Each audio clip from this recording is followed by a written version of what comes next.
Hello everyone, welcome to SM travelling blog. আজ আমরা কিভাবে আপনারা বিমানে করে কক্সবাজার যাবেন, সুন্দরভাবে ঘুরে আসবেন তার পূর্ণাঙ্গ গাইডলাইন এবং কিভাবে বিমানে টিকিট কাটবেন ডিটেলস বলা হবে। গোজান অ্যাপস ওপেন করার পরে আপনি ফ্লাইটে যাবেন, ফ্লাইটে যে দেখবেন তারিখ দিবেন, ঠিক আছে। ঢাকা টু কক্সবাজার ডেস্টিনেশন দিয়ে পরে সার্চ করবেন, করার পরে দেখবেন আপনার কয়েকটা কোম্পানির বিমান এখানে পাওয়া যাবে। বাংলাদেশ বিমান, নভো এয়ার, এয়ারএস্টা, ইউএস বাংলা।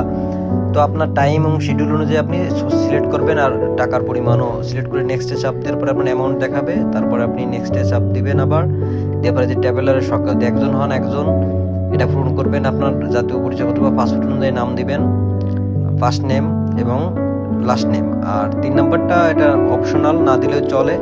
4 নম্বরে আপনার একটা জিমেইল দিবেন, আর 5-এ আপনার ফোন নাম্বার দিয়ে ডান করে দিবেন। এরপর আপনার পেমেন্ট স্টোর আসবে। যদি আপনারা 2 জন হয়ে থাকেন তাহলে পরবর্তী আরেকটা ফর্ম এইভাবে পূরণ করতে হবে। 3 জন হলে আরেকটা, ঠিক এইভাবে করে চাপ দেওয়ার পরে আপনার পেমেন্ট কমপ্লিট হয়ে গেলে এমন আসবে, কনফার্ম চাপ দেওয়ার পরে টিকিটটা ডাউনলোড করে নিয়ে বিমানবন্দরে চলে যাবে। ডোমেস্টিক টার্মিনালে যে আপনার অনলাইন টিকিটটা আপনাদের কোম্পানির বিমানে দেখাবেন, আপনাকে একটা টিকিট দিয়ে দিবে। টিকিটটা দেওয়ার পরে আপনি নির্দিষ্ট 30 থেকে 35 মিনিট আগে আপনাকে আপনার কোম্পানির বাসে করে আপনাকে বিমানে নিয়ে যাওয়া হবে, ঠিক আছে। আপনি বিমানবন্দর পৌঁছবেন আপনার ফ্লাইটের 1 ঘন্টা আগে, ঠিক আছে। সব কিছু ফর্মালিটিস কমপ্লিট করে আপনি বাসে করে বিমানে যাবেন। বিমানে যাওয়ার পরে আপনি চলে যাবেন কক্সবাজার। আমাদের বিমানটা এখন ছেড়ে দিছে, এখন আমরা উপরে উঠবো এবং কক্সবাজার উদ্দেশ্যে আল্লাহর নামে রওনা দিব। বিমানটা আস্তে আস্তে, বিমানের গতিটা বাড়তেছে। জীবনের প্রথম বিমান জার্নি, ভালোই লাগতেছে। লাইফে প্রথমবার বিমানে উঠতেছি, তার অনুভূতি আপনাদের বলতে পারবো না। যারা প্রথমবার ওঠে তারাই জানে। আর স্বপ্ন ছিল বিমানে ওঠার, আল্লাহ স্বপ্ন পূরণ করছে। আমরা আস্তে আস্তে উপরের দিকে উঠতে থাকি।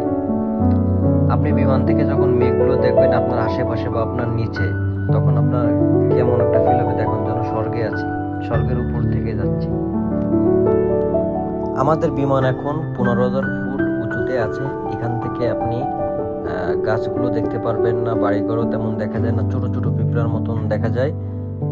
তো এইভাবে আমাদের প্রায় 55 মিনিট জার্নি করা লাগবে। জার্নি করার পরে আমরা কক্সবাজার পৌঁছাবো।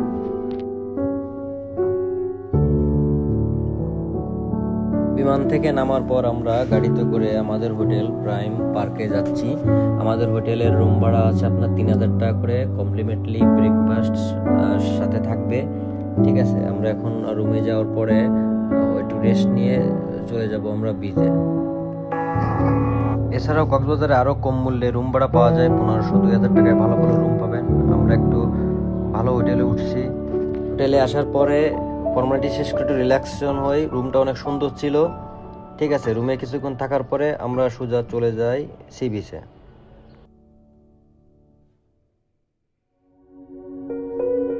শেষে চলে আসলাম লবণ পানির বীজ কক্সবাজারে।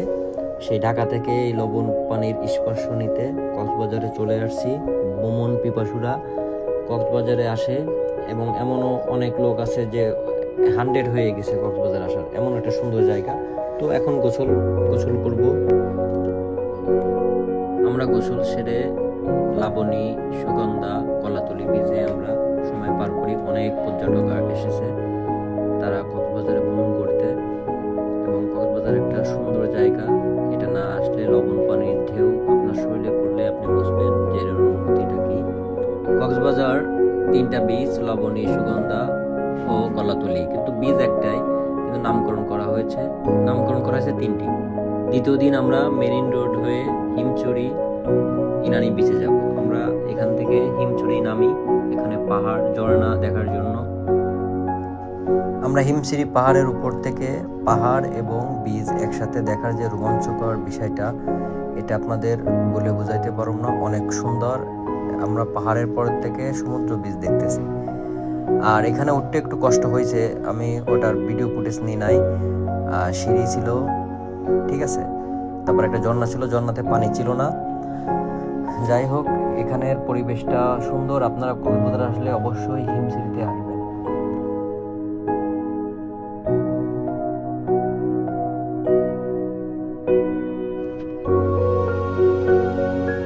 তো হিমছড়ি শেষ করার পরে আপনারা যাওয়ার পথে যাও বনটা দেখতে পারবেন এবং সাঁকুটা দেখতে পারবেন, এটা খুব জনপ্রিয়। এখন ভাটির সময় জোয়ার হইলে এখানে পানি থাকতো। এই সাঁকু পার করার পরে এখানে কিছু মাছ ধরার নৌকাও পেয়ে যাবেন আপনারা, রং বেরঙের। সাথে জাউবনের যারা ছবি তুলতে ভালোবাসেন তারা এখানে ছবি তুলে নিতে পারেন। জাউবনের সামনে মাছ ধরার অনেক নৌকা পাবেন বিভিন্ন রঙের, অনেকে আসে এখানে। এই বীজটা অনেক জনপ্রিয় হয়েছে বর্তমান। দেখছেন আপনারা সারি সারি নৌকা দেখতে পাচ্ছেন।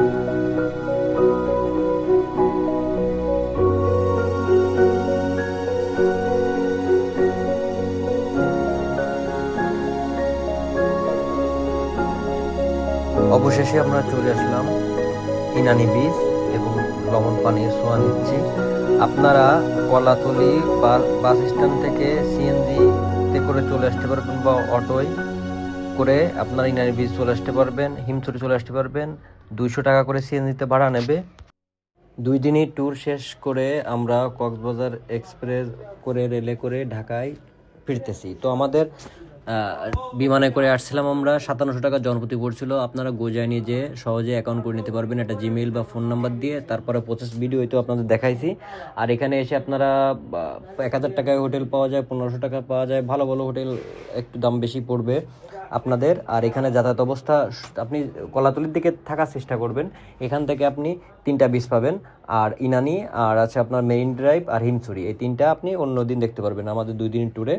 তো সুন্দর একটা ট্যুর হলো, ভুল টুটি আছে, এটা আমার প্রথম ব্লগ, সেহেতু আপনারা ক্ষমা সুন্দর দৃষ্টিতে দেখবেন।